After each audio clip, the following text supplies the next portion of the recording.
Hello guys, welcome to my channel Teach Something, and in this video tutorial I will gonna show you how to add or remove folder on start menu in Windows 11.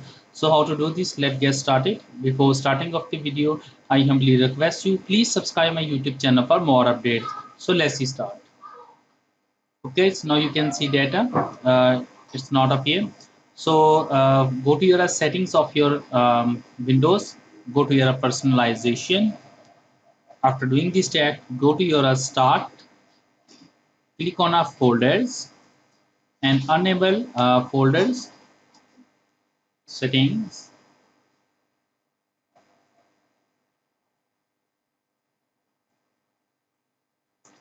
After doing this step, go back,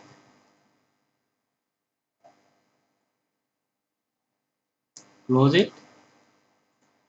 Now you can see data, these folders add in start menu.